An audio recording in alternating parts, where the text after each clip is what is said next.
Hello and welcome to today's webinar, Revolutionizing the Data Strategy, Accelerating Success with Quick Wins and Long-Term Results, presented by Wavical Data Solutions.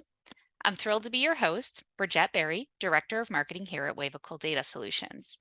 And I'm excited to delve into all things data strategy alongside my colleagues, Debbie Sweet, Director of Data Strategy, and Practice Lead Andrew Simmons. Before we get started, just a few notes on what to expect today. Debbie and Andrew will present for about 20 or 30 minutes. All lines will be muted, but we encourage you to send us questions through the Q&A functionality throughout the presentation. We will have plenty of time at the end to address your questions. We'll share Debbie and Andrew's contact information for any additional questions that may arise after the presentation. So, without further ado, let's dive into the world of data strategy with Debbie and Andrew. Thank you, Bridgette. We'll get into some introductions in just a little bit, brief ones, but I wanted to add my thank you and welcome. Andrew Simmons here. What you can see here is our agenda or outline for our webinar today. We'll again go through some brief introductions and happy to talk more about a little bit of Debbie and I's background during the question and answer period if folks are interested in that. But a pretty simple, hopefully impactful agenda for everyone today. The first section that I'll be handling is helping to draw out our view of why, what is the use case and what is the ask out there in the industry for which data strategy we think can be a very compelling solution. And I'm looking forward to handing it over to my colleague, Debbie, to talk a little bit about how a data strategy meets that need and how we typically execute that for our client portfolio across a couple of different personas and industries. We've saved up to 30 minutes in reserve for question and answers.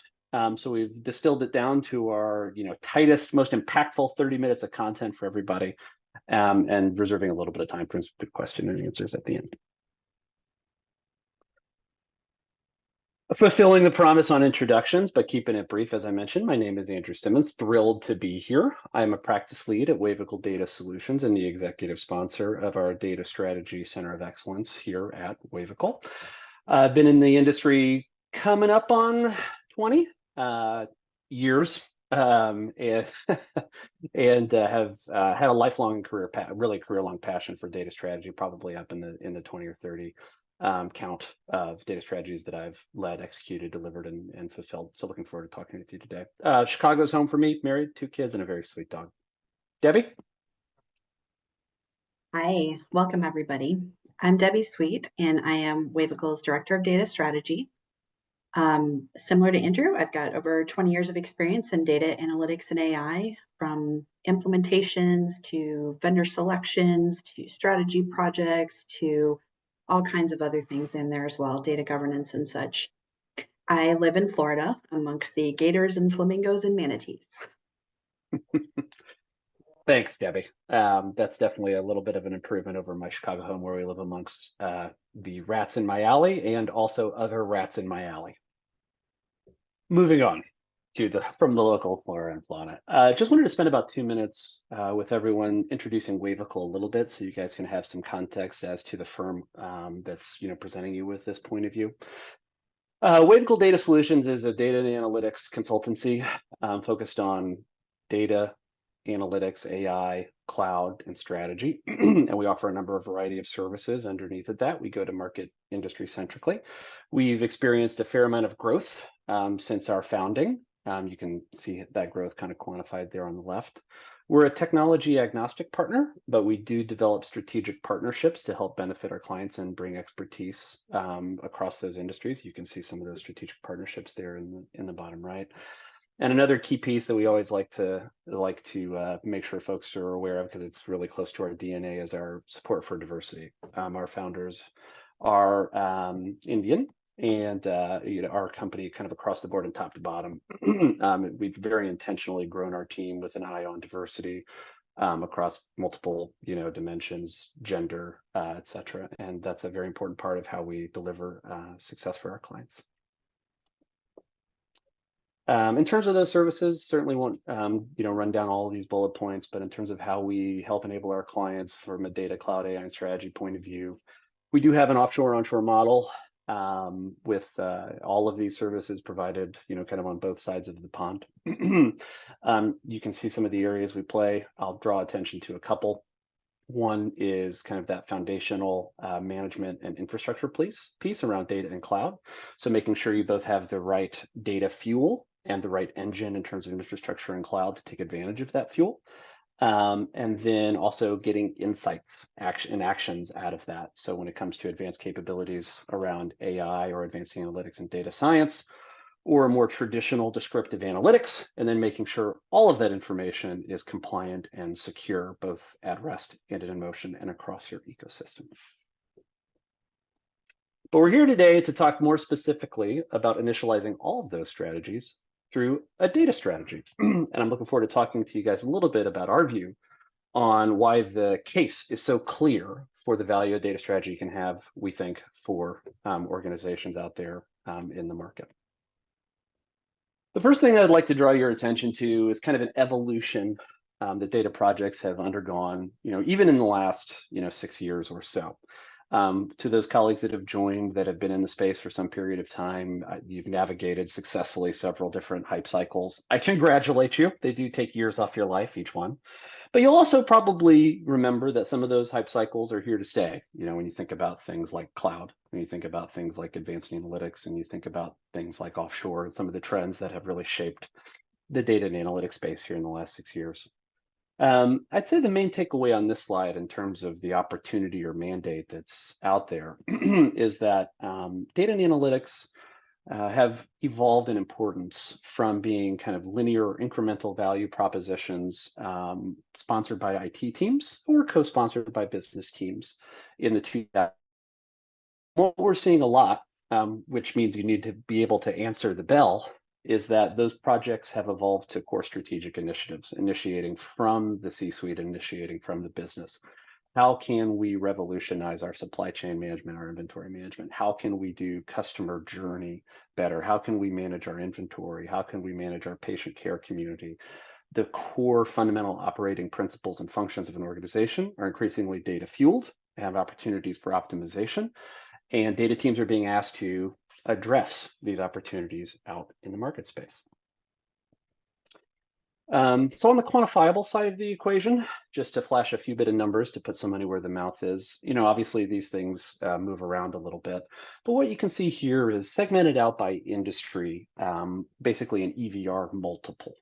And that's one metric, enterprise value over revenue, that analysts use in the quantitative space, if you're not familiar, to look at how basically the market is valuing organizations over their actual revenue. So what is their prospective value? And what we see is a really strong correlation, and hopefully you can see it too here in the slide, between excellence and investments in data and analytics and an increased valuation multiple, or what we'd call breakaway value. So organizations that are, obviously there's more to the story than this: sell a business operating model, product, and et cetera, et cetera. But all of the things are, we believe, hydrated and fueled by excellent data hygiene and investments. And you can see, some of the proof in that pudding here.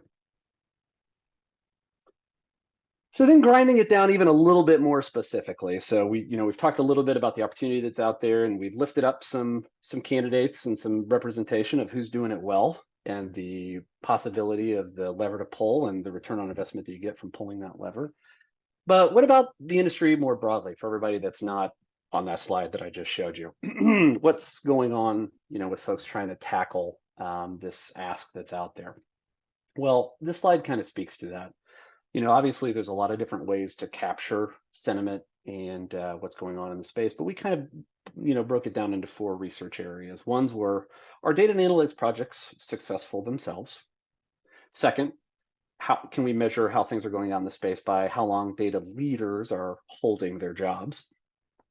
Third, what about the data teams themselves that are executing these projects? How do they feel about the work that they're doing and the value that they're delivering?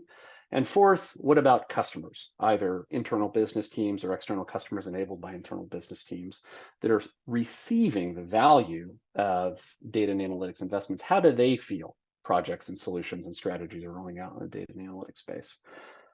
I'll let everybody, kind of read this slide, but I'll just draw a couple of key themes out. But the major one is it's a challenge, and not a lot of folks are doing it well. Almost every stat on this slide is over 50%, sometimes a little closer to 100% than it is 50, which means most organizations are struggling on most of those key metrics. Data leaders do not retain their jobs for very long on average. Most projects are not successful in the data and analytics space. Data teams do not feel like they're delivering optimal value. And the business team satisfaction reflects that generically across industries. Struggling with how to make decisions, feeling overwhelmed and stuck about data, and you can see some of the percentages here. So, in summary, as you take a step back and think about it, there's obviously a severe, a captivating opportunity. Some organizations are capturing that value, and most organizations are not. So why is that? Well, just to tease out that problem, because you have to understand your problem before you, deliver a solution in our view. Really what we're seeing there clearly, from those distillation of data points, is that the journey between possibility that we know is there and actually manifesting those results is long and full of roadblocks. Those roadblocks can cause failure and frustration, clearly. You can see that in some of the stats we just shared. But the C-suite and business mandate about how to remain competitive and take advantage of modern trends in data and analytics is to go forth and do something. How to stay competitive, we are going to need to increase our margin by reducing costs in our inventory management. We are going to need to enter new products into the marketplace that's closer aligned with customer sentiment on a real-time feedback loop to stay competitive with our, with our competition. So, hey, data team, that needs to occur. Well, what are some of those failure and frustration points? I'll look forward to Debbie adding to this when we turn it over to her. But over the course of my career, heard it, experienced, lived, and hopefully worked around and mitigated and helped customers mitigate about every flavor of possible challenge. But when you kind of level them up, they form into a couple of buckets, some of which we hope are really kind of like takeaways for all our attendees here. To learn from our experience as you're thinking about applying some of these principles to your own practice and your own organization. First is, when you think about data, one of the fallacies is to think that there is indeed an end state. Data is more akin or closer to learning or, a function. Finance is never done. Accounting is never done. Marketing is never done. So too is data.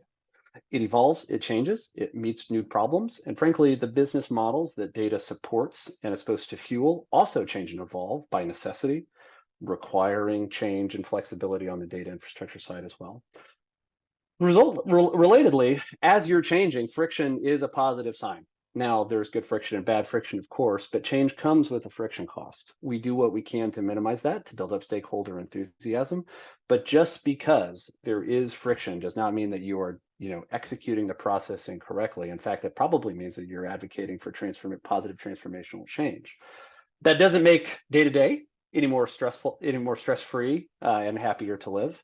But Debbie will talk to you in just a minute about how to leverage that friction into positive change and make sure you're dealing with that accordingly.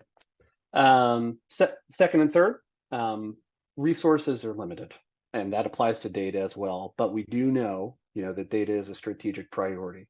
That's a stressor. So what are we doing with our limited resources? We have a lot of mandates, a lot of asks coming into us, top down, side in, bottoms up. How do we manage this demand? How do we prioritize this demand with our limited resources?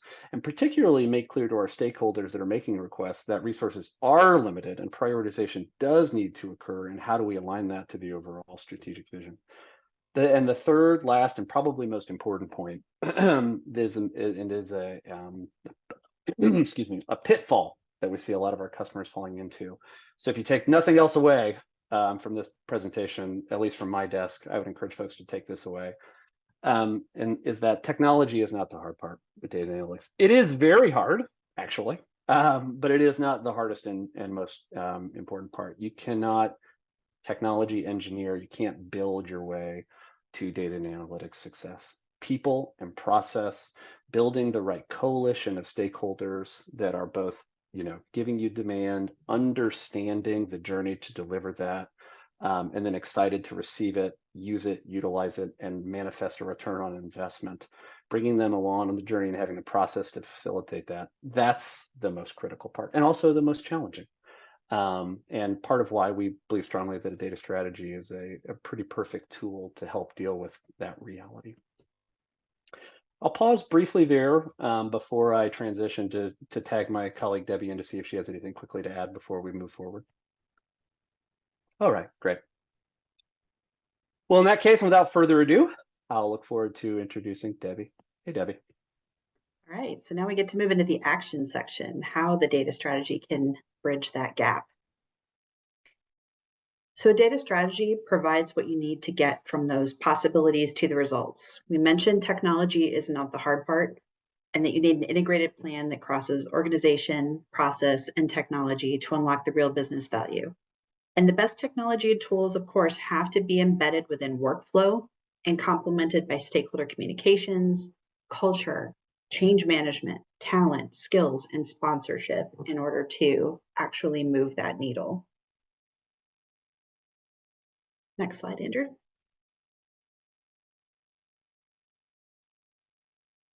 So we found that these 5 components encompass the core data strategy, and we'll talk about each one, but alignment, governance, data, analytics, data science, and AI, and people. So on alignment, to be successful, your data strategy needs to align with and enable the strategic priorities of the business, as Andrew mentioned. Even though data science, Gen AI, and NLP may be flashy and exciting, the data strategy does not drive your business strategy, and it can't exist by itself. It's actually the other way around. The business strategy should inform your data strategy, and then the data strategy defines the approach to enable the business to accomplish those objectives. When we talk about governance, I know this is not people's favorite word, and it kind of, brings to mind the thought of, command and control and rules and policies and things like that. But really, it encompasses the areas of accountability, discoverability, quality, compliance, and adoption. And it's not just data governance, it's really data analytics, data science, and AI. So even though you call it data governance, or most places call it data governance, it's actually bigger. It's just too many words to throw that all in together. Since data is generated by your people through your processes, it's important to govern that in a way that fits your organization and culture. There's not a one-size-fits-all approach to governance. Today's data governance needs to support the use of automation and AI and cloud and data mesh and the data products that you develop. So there's a lot more to it. It's not just policies and rules. It's about how to use things, how people know where to find things, and many different dimensions of that. So moving on to data. So when we say data, we actually mean the ecosystem, the data ecosystem. So that includes technology platforms, tools, data architecture, information management capabilities, and the data content itself.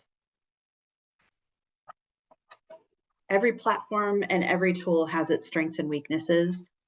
How those strengths work best within your organization to meet your needs is crucial.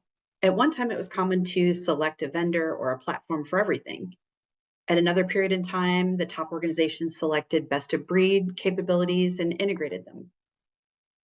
But today, the 3 major cloud platforms have similar capabilities, and they also make it easy to upgrade or swap in a different component if you find that you need something else or something that their particular capability doesn't provide.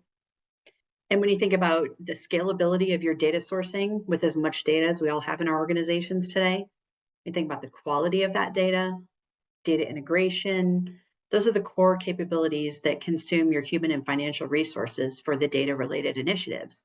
So getting these right is important for usability and for self-service for live use. However, when thinking about doing an MVP, proof of concept, proof of value, whatever you choose to call it, it is low risk and low commitment to explore with the data that you have and help show the potential and inform the next step so that you know how much data quality you need. Where do you need to focus your data quality? What data is important to link through data integration? So it can really be an informative process to do that MVP or proof of concept first. When we get to analytics, data science, and AI. So it used to be about reporting and visualizations, but now, use cases are going to need real-time analytics, monitoring, alerting, portals, text analytics, RPA, intelligent automation, digital twins, and then, of course, all of the things that are incorporated within AI. Many different flavors. So Gen AI for content generation, whether that's text, data, images, more. Machine learning, computer vision, predictions, optimizations, NLP-based search, conversational AI for chatbots, RAG that combines your knowledge sources with Gen AI capabilities, deep learning and neural networks, like, for example, in the medical and biotech spaces for discovery, drug discovery, and diagnosis, and many more things that are going to keep coming. And then people.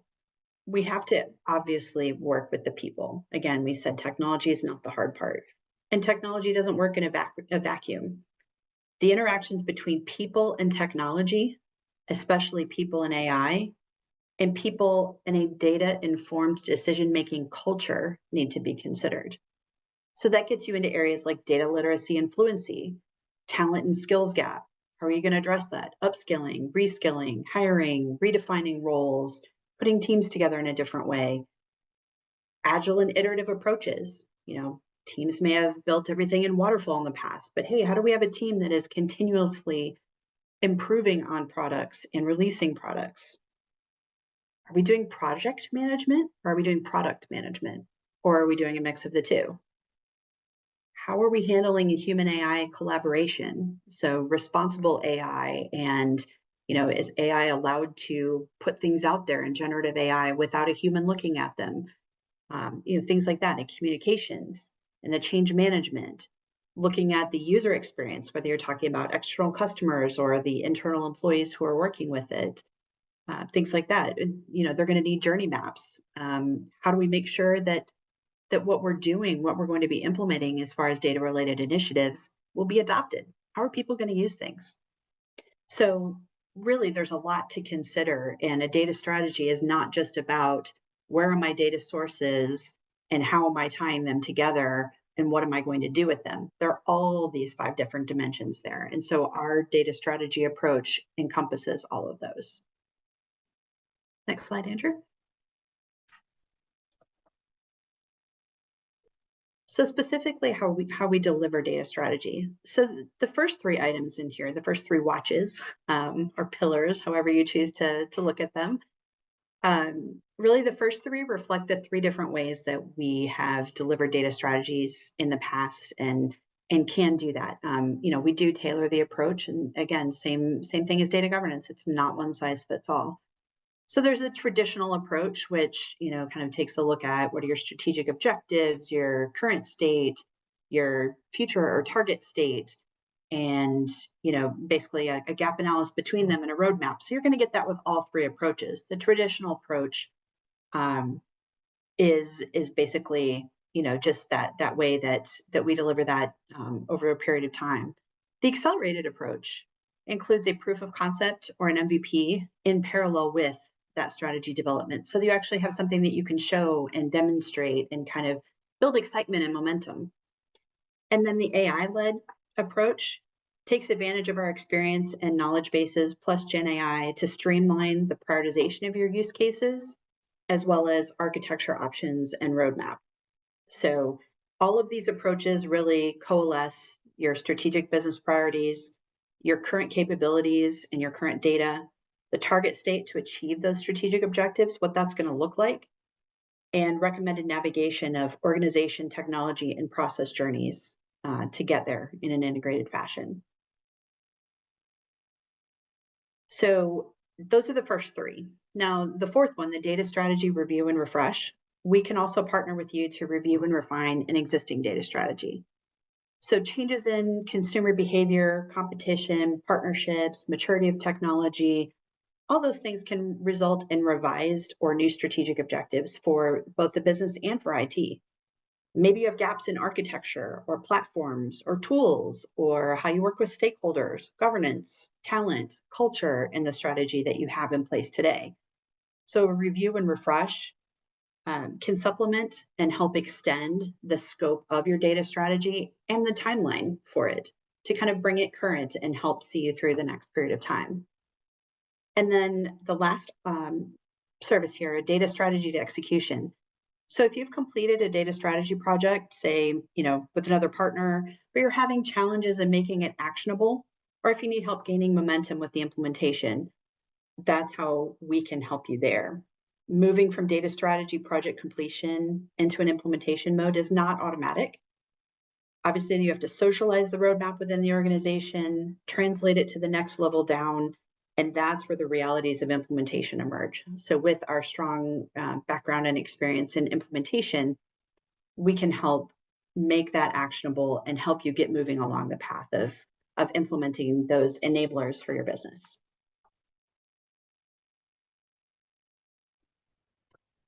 Thanks, Debbie. And I'll grab it back a little bit here to talk about how you would move forward. Understanding that our data and analytics community is not a monolith, and folks are in various postures, which is why we have various services. But hopefully, as we kind of approach this time in our webinar, we've, to revisit our story, hopefully illustrated the opportunity that's available, that's out there to capture, the struggles and challenges about capturing that opportunity, and some of the reasons we feel really strongly that a data strategy is how you connect those two pieces. In short, how could you possibly get to where you're going if you, number one, don't know where you're going, and number two, have no plan to get there? And those are the questions that a data strategy helps answer. So if we've moved you along that journey, how would you get started? We find folks typically in about one of four buckets. First is, you're a data strategy true believer. You're ready to go, and you'd like to move forward. With each one of these, I'd like to kind of run through a couple of triggers or like quotes, descriptive things, ways that you might know kind of what you're in which bucket, sentiments, expressions, things that you might hear you or your team saying. So, you might be in the ready to go bucket if you've fundamentally think you've got the right infrastructure, but you're not sure you're working on exactly the right thing for your business team in exactly the right order, and you kind of get the feeling that your business team and business partners agree. One other great indicator that you might be ready is that your data team is working efficiently with your business partners, but both the leadership, mid-level leadership, and maybe even kind of the individual contributors can't really articulate what the vision for the data program is as it relates to your business objectives and why data is valuable, at your organization. What are we marching to, and what are we doing? Another indicator that you might be ready is that you can indeed continue to keep the lights on for existing operational and analytic solutions. Maybe what you need to go do to really fulfill some of those really incredible mandates that we talked about, transformation, but you have trouble doing it. Your mission operation status is keep those lights on, but maybe not move into the transformation space, but there's opportunity there. If you find yourself saying any one of those indicators or others, and you feel like you're ready to go, typically the next step is working with a provider like Data Solutions, Wavical Data Solutions, to talk about a couple of things, and we'll talk about this in more detail in the next slide as we end with more detail. But first, what are some of those big rock objectives that you want to make sure come out? What is the vision for a successful data strategy, particularly as it relates to your business strategy? And second, with whom are you going to work? Who are those big sponsors and who are those big stakeholders, as they'll be able to articulate and validate those visions. Another group that you might find yourself in is kind of that partial data strategy. As Debbie indicated, a lot of folks are in that bucket. So what are some indicators that you might be there? Well, you might be asking yourself the question, gosh, market trends sure have changed. What the heck do we do about AI? Everything else feels pretty good, but we know we've got to do something with this big, huge new bucket. Maybe you're concerned about the pace of innovation. Is your competitor about to disrupt you? Do you need competitive intelligence out there, particularly with the advent of some of the AI capabilities that are becoming prevalent? 3, maybe we have some relationship issues as it relates to the business organizations and the data organizations. Are relationships strained? Why is that? How can we hone in on that? Another indicator is maybe your organization is confused as to basically what we would call the RACI. So who's doing what? how do I log a request? How do I even communicate what I think is a good thing to go do? And how can I reasonably expect it to be fulfilled? Who do I even talk to, about that? And our last kind of indicator for that is more in the privacy and governance space, increasingly for folks that are looking to scale. As you look to scale into different geographic markets, whether those be states in the US or internationally, you're unsure of kind of the regulatory regimes that implicate privacy and security regulations. You want to make sure your technology stack is scalable to open that new location in Paris or open that new location in Dubai or Los Angeles. That's some indicators that you might be ready for that partial data strategy. What we'd recommend there, as a little bit of difference from the ready go, is we work together on what the gaps are. So we have a pretty clear view of what a good data strategy looks like and the components that it would have. We would love to work with you to understand where the gaps are and then attack those with a limited data strategy services focused on closing those gaps. Thirdly, is we need one, but man, we can't get one off the ground. Data strategy is a 4-letter word around here. Either a data strategy has been tried in the past and not done, or done poorly, or is one indicator. 2, data's just got a bad reputation at your organization for whatever reason and can't really strategically get anything off the ground, let alone a data strategy. Third, another indicator that we sometimes see is that your team might just have a build it, move forward mindset. Strategy as we go. We'll pick one thing and we'll do it. We'll pick the next thing, we'll do it, and so on and so forth.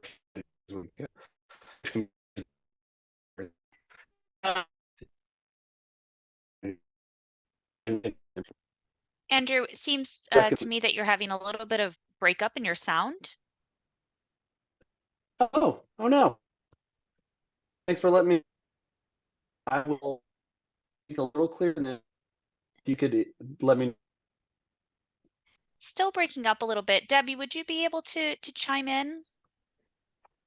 Sure, I can do Thank that. you. So in this case,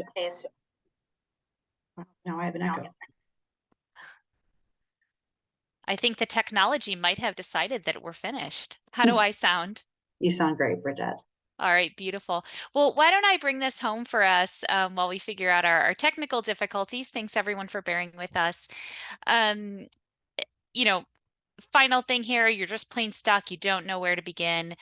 These are all places that, of course, Wavical and our expert team can help you with. So how do you get started? Andrew, can I trouble you to go to the next slide? Not at all. Is this audio any better? Oh, it's so much better. Thank God. Sorry about All right, that. I'll let you take us home. Well, great. Well, do let me know if my audio is breaking up. Sorry about that. In the Simmons household data strategy, we forgot to include audio fidelity and throughput in our internet connection. Classic use case missed. So here, we talked a little bit about the personas that you could be in and got a little bit clipped there at the end talking about, what to do as a next step. Here is specifically what to do. So if you find yourself believing in the value of closing the gap between possibility and value and the role that data strategy could play, given your persona and where your organization's at today, we would recommend that you continue to write the email that I'm sure you've already got open on your system to Debbie Sweet and myself. You can see our email addresses there at the bottom of your screen. I'll even do a 15-second pause for everyone to open those up. Not quite 15 seconds, but definitely send us that email and we'll set up those next steps that we talked about in the prior slide. What you see here is a ready to go orientation where we would talk about those big rocks in terms of use cases. We talk about the right approach for you. And then we talk about, tailoring it to your specific needs and getting ready to go. If you're in kind of like the 4-letter word territory, just plain stuck, we would change those to include some of those key next steps, but looking forward to speaking with you all. Thank you, Bridget. I think we're ready for question and answers. All right, fantastic. Thanks, everyone. Thank you, Andrew. Thank you, Debbie. And I did go ahead and just send an chat to everyone, so you have Debbie and Andrew's email. So ready to copy and paste. All right, so let's jump into some questions. Again, you can use the Q&A functionality within Zoom to ask any questions, and we'll address those. I don't see that there's any questions at the moment, so I'll let you all take some time to think of those questions and send them through the chat. But in the meantime, we have a few questions that we typically hear. The first one, Debbie, I'm going to throw this one over to you. How long does a data strategy project last? And what are some of the tangible deliverables that customers can expect? Sure. So a data strategy typically ranges from 8 to 12 weeks. Some of that will vary based on the approach that we're using with you and what kind of MVP or POC you want to do. The AI-led version can be a little bit shorter. And the tangible deliverables are going to be basically you're gonna have documentation of your current state, your strategic business priorities, the future state, what's that going to look like, the organization, technology and process views of your target state, and a roadmap to help you get from the current state to the future state to help enable those objectives. All right, wonderful. Next question, this one's for you, Andrew. So the big question, speaking of four-letter words, how much does a data strategy project typically cost? How much should companies budget? Yeah, happy to tackle that one head on. It typically is based on a interview count. And that's usually a proxy for how large your organization is and how complex your use case agenda would be. So typically we find somewhere between 10 and 30 interviews with key leaders is about the right number. And we usually expect a multiple of like 2 or 3 as ad hoc follow-ons, and that's, kind of included. So if we do 10 interviews, we usually end up talking 30 to 45 times with different people around the water cooler or on the phone. And that's great stuff. That's what we want. But what all that boils down to is, Debbie indicated some of those deliverables and duration. The cost is usually somewhere between 150 and 300, depending on how many use cases. 100,000 are included in the complexity and size of your organization. Beautiful. Well, speaking of, the number of interviews and the types of interviews, what can people expect in terms of the level of participation required from internal teams? Yeah. Andrew, I'll throw that one back at you. Yep, absolutely. So that's something that we often hear from our customers, particularly in some of those personas that we talked about where relationships have been constrained, or even where they're a great relationship. But I've not had a customer yet where the business teams and the IT teams aren't busy with other stuff already. That's always the case. So we have a really strong point of view on roles and participation levels from those roles that are industry specific. And so, if you think as an example of like retail or healthcare, we have a logical operating model that kind of distills down the functions typically within an organization. And what we'd like to do is interview someone from each one of those. Every organization is a little different. We just have a template to get you started. Typically, to make that really simple, though, we like to interview data producers, data consumers, and then a third category called typically data supporters, and that's basically your IT team. We're moving data, we're analyzing data, we're building data for you guys. So if you're a business team that's generating data, or you're a business team that's consuming data for some process or would like to, that's generally who we talk to. We talk to executives, just limited to an hour for vision, and then they would typically reserve another hour or two for desk review of some of the key deliverables to provide feedback. For mid-level, kind of like director and VP folks, it's a similar, maybe an hour to two for an extended interview to side conversation, deliverable review. And then for, I would say, stream leaders or group leaders, there's the interview commitment, which is roughly an hour or two, some follow-on conversations. And then more participation in the middle and the end of the project, building out our vision of target state and deliverable set and use cases and helping us validate that.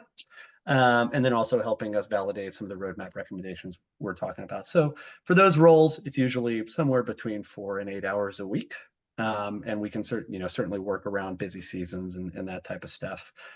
So you do want to think about, when exactly is the right time to kick off a strategy for you. If you've got 18 raging projects and 3 of your key business stakeholders are executing those projects right now, and they wrap up in 2 months, maybe month 3 is the time to kick off a data strategy. Well, fantastic. Well, it doesn't look like we have any other questions through the chat. So with that, thank you so much, Andrew. Thank you, Debbie, for the presentation today. And thank you everyone for joining us. We will be sending out a recording of this webinar after the presentation. And of course, if you have any questions or need anything at all, please send us an email, or you can reach out to Debbie and Andrew. Again, their information is in the chat. Thank you, everyone, and have a wonderful day.